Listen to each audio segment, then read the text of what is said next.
में शिफ्ट होते हैं। ये है रॉब और ये है उसकी गर्लफ्रेंड गेल। रॉब कोई बॉक्स को अपने हाथ में पकड़कर कहता है, हे गेल, इस वाइन बॉक्स को कहाँ रखना है? और गेल कहती है, ये हमारा होना। फिर रॉब कहता है कि इस घर का ओनर सारी चीजों को अपने साथ ले गया, लेकिन सिर्फ इस पुराने फ्रिज को यहाँ छोड़ के क्यों गया? वाओ, ये तो बहुत सारा पुराना फ्रिज लग रहा है। नॉर्मली मोटर फ्रिज के नीचे फिट की होती है, लेकिन देखो इस फ्रिज का मोटर इसके ऊपर है। तब गेल कहती है, तुम फ्रिज की रिसर्च करना बंद करो और यहाँ आओ, हम वाइन ड्रिंक करते हैं। रॉब कहता है, क्या सिर्फ वाइन? वाइन को आइस क्यूब्स के बिना पीने में क्या मजा है? यहाँ इतनी बड़ी फ्रिज तो है, देखता हूँ कि इसके फ्रीजर में कुछ है कि नहीं। ये कहकर वो फ्रीजर को खोलता है और वो पूरा फ्रीजर आइस से भरा होता है। ऐसा लगता है कि उस फ्रीजर को कई सालों से खोला ही नहीं है। छोड़ो, हमें तो आइस क्यूब से मतलब है, कहकर वो वहाँ से कुछ आइस क्यूब निकालता है। फिर वो आइस क्यूब पर वाइन डालकर ड्रिंक करने लगते हैं और ड्रिंक करते समय रॉब अपने ग्लास में कोई अलग चीज को नोटिस करता है और वो कहता है, गेल देखो मेरे ग्लास में जो आइस क्यूब है उसमें कोई चीज नजर आ रही है। तब वो दोनों उसको बाहर निकाल कर देखते हैं, लेकिन पूरी ठीक से दिखता नहीं। तब गेल एक मैग्नीफाइंग ग्लास लेकर आती है और वो दोनों उससे उस चीज को गौर से देखते हैं। तब देखते हैं कि वो एक हाथी है और वो मैमोथ नाम का हाथी है जो आइस एज के समय में रहा करता था। फिर गेल कहती है, मुझे लगता है कि एक छोटा मैमोथ टॉय है, हो सकता है इसे किसी ने पानी में डाल दिया हो और वो आइस के अंदर फ्रीज हो गया होगा। इस टॉय की डिजाइन तो देखो कितनी डिटेलिंग से बनाई गई है। शायद फ्रीजर में ऐसे और भी कई टॉयज होंगे, चलो चलकर देखते हैं। गेल उस फ्रीजर को ओपन करती है और फ्रीजर में रखी चीजों को हटाती है। फिर वो जब अंदर देखती है तो एकदम सरप्राइज हो जाती है और कहती है, हे रॉब यहाँ आओ, देखो। तब वहाँ देखकर रॉब को विश्वास नहीं होता, क्योंकि उनके फ्रीजर के अंदर एक छोटा सा गाँव होता है जहाँ इंसान रहते हैं। वे वहाँ रहकर घर बनाते हैं और वहाँ काम भी कर रहे होते हैं।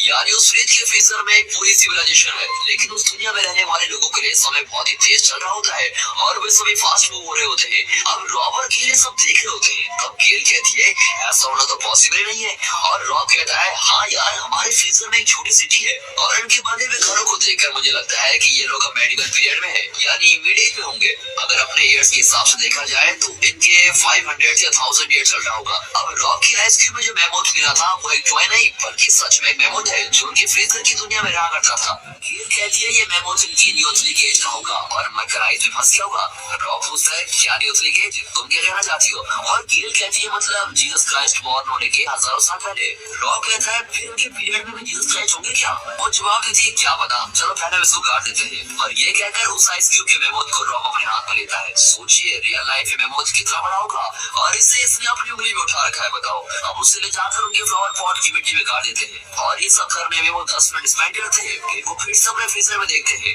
और अब उस फ्रीजर में सब कुछ चेंज हो गया होता है और वहाँ एक नई सिटी फॉर्म हुई होती है। फिर बातें करते हैं कि सिर्फ 10 मिनटों में इतना डेवलप कैसे हो गया, क्योंकि उनका टाइम बहुत ही फास्ट चल रहा है और अब उनकी दुनिया में इंडस्ट्रियल रिवॉल्यूशन चल रही है। यानी वहाँ अब चल रहा होगा 1800 या 1850। इस फ्रीजर के अंदर की दुनिया बहुत ही फास्ट है। वहाँ बिल्डिंग्स बहुत ही फास्ट बनते हैं, फैक्ट्रीज बनती है और फिर वो धीरे धीरे मॉडर्न वर्ल्ड में बदल जाती है। फिर कई सारी बिल्डिंग्स भी बनती है। असल में बात यह है कि फ्रीजर की दुनिया में भी टाइम नॉर्मली चल रहा होता है, क्योंकि अब फ्रीजर के मिनी वर्ल्ड में 2 इंसानों को दिखाया जाता है जो वहाँ बैठकर फ्रीजर से बाहर देख रहे होते हैं और वहाँ से रॉब और गेल कुछ मूवमेंट्स के बिना स्टिल नजर आते हैं। मतलब उस मिनी वर्ल्ड के लोगों के लिए हमारी दुनिया बहुत ही स्लो है। अब उस मिनी वर्ल्ड में जो 2 इंसान बैठे हैं वो एक दूसरे से पूछते हैं कि ये दोनों कौन है? ये हमें कई सालों से ऐसे घूरते हुए देख रहे हैं। इस पर उसका दोस्त कहता है कि वो कौन है, इससे क्या फर्क पड़ता है, लेकिन उस लेडी के मुंह में प्रॉब्लम है, वो दिखने में बहुत ही गंदी लग रही है। खैर चलो हम अपना काम करते हैं, ये कहकर वो अपना काम करने में लग जाते हैं। अब रॉब और गेल फ्रीजर में देखते रहते हैं वो मिनी वर्ल्ड कैसे स्पीड से डेवलप हो रहा है। असल में अभी दिखाए गए 2 इंसानों के जन्म से लेकर उनके मरने तक के बीच का टाइम रॉब और गेल के लिए सिर्फ 1 सेकंड का समय था। अब वे देखते हैं कि उस मिनी वर्ल्ड में साल 2000, 2019, कोरोना ये सब वहाँ पर चल रहा होता है। फिर काफी हाई टावर्स बनते हैं और वो दोनों जो बिल्डिंग्स को देखते हैं उनकी हाइट्स बढ़ रही होती है और फिर वहाँ के लोगों को रिवोल्यूशन का लेवल भी बढ़ता है।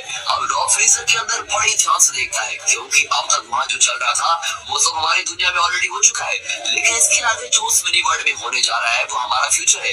इसलिए वो ध्यान से देखता है और समझ लेता है कि वहाँ कोई प्रॉब्लम चल रही है और अचानक एक न्यूक्लियर बम वहाँ ब्लास्ट होता है और उसका इम्पैक्ट उसे क्लोज से देखने वाले रॉब पर भी बढ़ता है और इससे वो फ्रीजर से दूर चला जाता है। इससे उसका चेहरा भी लाल हो जाता है। इसका मतलब है कि फ्यूचर में हमारे इवोल्यूशन के चलते एक न्यूक्लियर वॉर होने वाली है। अब उस फ्रीजर में बम ब्लास्ट होता है और गेल फ्रीजर को बंद कर देती है और कहती है, ये कैसे लोग हैं, लगता है ये हमसे भी ज्यादा बुरे लोग हैं। खैर तुम अपना चेहरा देखो कितना लाल हो गया है और वो शीशे में अपना चेहरा देखकर हैरान हो जाता है कि ठीक है चलो कुछ खा लेते हैं, ये कहकर वो डिनर करते हैं। तब वो दोनों के माइंड में उस मिनी वर्ल्ड की बातें चल रही होती है। वो सोचते हैं कि हमारे वर्ल्ड में भी ऐसा न्यूक्लियर वॉर हो सकता है, और इस वर्ल्ड के बाद उस वर्ल्ड में क्या होगा, वहाँ कुछ लोग जिंदा भी बचे होंगे और उस दुनिया को फिर से क्रिएट भी कर सकते हैं। तब गेल कहती है रॉब तुम क्यों इतना सोच रहे हो, चलो हम उसको खोल कर ही देख लेते हैं। और वो फिर से उसको बंद करते हैं, और इस बार वो पूरे इकट्ठे के बाद उसको बंद कर रहे होते हैं। इससे पहले जब उन्होंने 10 मिनट बाद फ्रीजर को खोला था तब उस मिनी वर्ल्ड में कई साल बीत चुके थे, यानी अब 1 घंटे बाद वो बंद करने पर अब वहाँ कई हजारों साल बीत चुके हैं। अब उस न्यूक्लियर वॉर के बाद वहाँ क्या हुआ होगा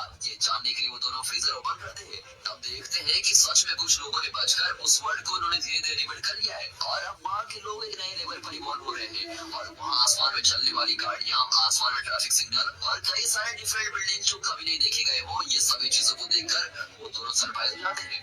यानी एक न्यूक्लियर पावर को पॉजिटिवली यूज करने पर हम जैसे अपग्रेड हो सकते हैं, ठीक वैसे ही वो मिनी वर्ल्ड अपग्रेड होता है। अब उस मिनी वर्ल्ड में करीबन 5000 ईयर चल रहा होगा। इतना ही नहीं, उस वर्ल्ड में एक पिरामिड की शेप में एक बिल्डिंग को क्रिएट करते हैं, और वहाँ रहने वाले सभी लोग उसी बिल्डिंग में जाकर रहते हैं। और इसी बिल्डिंग के चारों तरफ कई ब्रिजेस बांधे गए हैं, और लोग उन्हीं ब्रिजेस से होकर उस बिल्डिंग में जाते हैं। फिर वहाँ कुछ पावरफुल वेव्स भी फॉर्म होती है, और उस पिरामिड के अंदर कोई पावर क्रिएट होती है, और सभी लोग उस पावर में बदल जाते हैं। फिर वो पिरामिड आसपास की सभी चीजों को सक कर लेता है, और वो भी एक ब्लैक होल में बदल जाता है। फिर सडनली एक बिग बैंग ब्लास्ट होता है, और इस ब्लास्ट से फ्रीजर के बाहर खड़े रॉब और गेल के चारों ओर कलरफुल लाइट्स क्रिएट होती है, और एक बहुत ही खूबसूरत नजारा बनता है। और रॉब और गेल इसको देखकर बहुत ही खुश होते हैं। फिर वो सभी लाइट्स फ्रीजर के अंदर चली जाती है, और सब मिलकर एक एनर्जी फॉर्म होती है, और झट से सब कुछ गायब हो जाता है। अब उनका फ्रीजर खाली हो जाता है। फिर रॉब कहता है बस इतना ही। गेल तुम्हें क्या लगता है, क्या वो वापस आएंगे?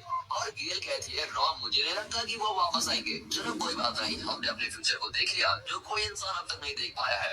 ये कहकर वो उस फ्रिज के बाहर निकाल कर सोने जाते हैं। अब अगले दिन सुबह उठकर कॉफी पीते समय वो दोनों भी यही सोचते हैं कि हमें फ्रिज को खोलकर देखना चाहिए। फिर उस फ्रीजर को ओपन करते ही दोनों खुश हो जाते हैं, क्योंकि फ्रीजर में फिर से एक मिनी वर्ल्ड क्रिएट हुआ होता है। लेकिन अब जो देखते हैं वो काफी पास्ट का समय है, यानी वो समय जब धरती पर डायनासोर रहा करते थे, और वहाँ एप्स होते हैं जो छोटे डायनासोर को मारकर खा रहे होते हैं, लेकिन बड़े डायनासोर एप्स को मारकर खाते हैं, और ये एप्स ही आगे चलकर इंसानों में इवॉल्व होते हैं। फिर वहाँ आइस ले जाती है, और पूरी दुनिया आइस से भरी होती है। फिर वहाँ मिट्टी ले जाती है, और इंसान घरों को बनाने लगते हैं। फिर इंडस्ट्रियल रिवॉल्यूशन, और फिर मॉडर्न वर्ल्ड, इस तरह ये साइकिल कंटिन्यू होती रहती है। और ये रॉब और गेल देख रहे होते हैं। और दोस्तों इसी के साथ ये मूवी यहाँ पर खत्म होती है। दोस्तों आपको ये मूवी कैसे लगी सच में कमेंट करके जरूर बताइएगा, और अगर वीडियो पसंद आ गई हो तो वीडियो को एक लाइक और चैनल को सब्सक्राइब भी कर दें। And finally thanks for watching.